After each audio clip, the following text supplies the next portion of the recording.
A continuación, se define cuáles son las características de la relación de corriente en un transformador y la convención de puntos. ¿Qué sucede aquí? Bueno, imaginen, hasta ahorita hemos platicado el arranque del transformador, con la fuente en el extremo emisor, pero nunca hemos comentado qué sucede cuando se conecta una carga. Entonces ahora vamos a suponer que se conecta una carga en el transformador y lo que se requiere saber es cómo va a suceder ese balance de energías. Obviamente, como las fuerzas magnetomotrices en el extremo emisor y receptor son base, fundamento de este balance de energía, vamos a utilizar una convención de puntos como los que están aquí para definir si esas fuerzas magnetomotrices en ambos lados se suman o se restan. Nótese los puntos en los devanados del transformador, que al igual que en un transformador ideal, estos ayudan a determinar la polaridad de los voltajes y las corrientes sin tener que abrir el transformador, sin tener que analizarlo físicamente o con mediciones, ¿no? Pero bueno, aquí nos comentan que una corriente que fluye hacia el extremo de un devanado marcado con un punto produce una fuerza magnetomotriz positiva. Aquí utilizamos normalmente una F diferente, pero mientras que una corriente que fluya hacia el extremo de un devanado no marcado con un punto produce una fuerza magnetomotriz negativa. Finalmente se tendrán que sumar algebraicamente, ¿verdad? Por lo tanto, estas dos fuerzas magnetomotrices, cuya corriente y punto es de salida, se suman directamente, implicando que se suman las fuerzas ambas del primario y secundario.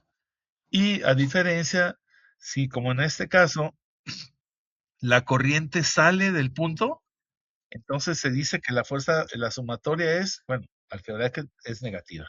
Es decir, es una diferencia.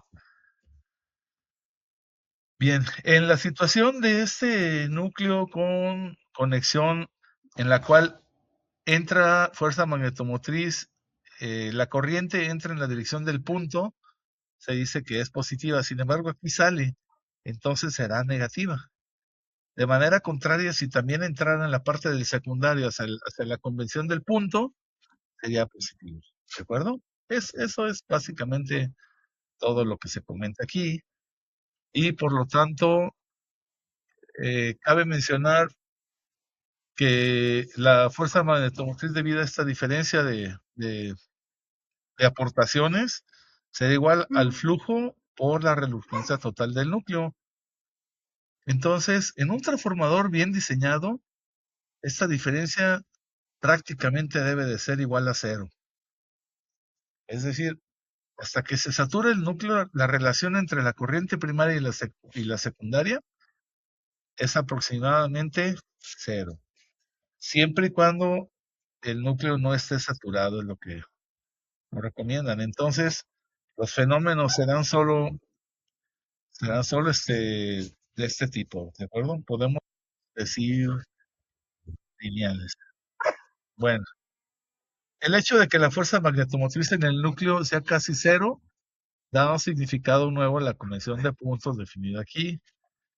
Si esto es casi cero, la corriente debe fluir hacia adentro en un extremo marcado con punto y hacia afuera en el otro marcado con punto. Los voltajes deben generarse de la misma manera con respecto a los puntos en cada devanado para impulsar las corrientes en la dirección que se requiere. Aquí nos dice que la polaridad de los voltajes también se puede determinar con la ley de Lenz si la conformación de las bobinas del transformador es visible.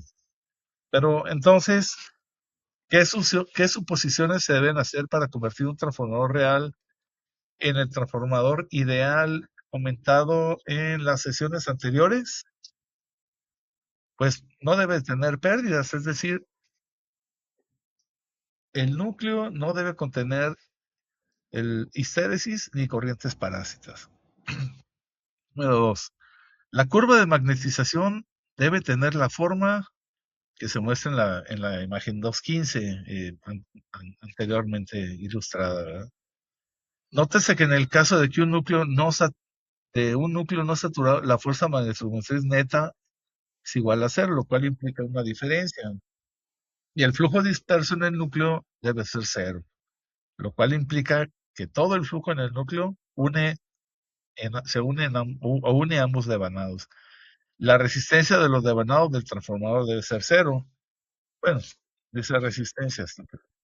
Y aunque estas condiciones nunca se cumplan por completo, los transformadores de potencia bien diseñados están cerca de lograrlo. Esta es la figura 215, donde se menciona que la curva de magnetización en un transformador ideal tiene esta característica, ¿verdad? Algo relativamente imposible de lograr, pero entre eso y que sea muy pequeño el ciclo de histéresis, uno puede obtener las menores pérdidas posibles.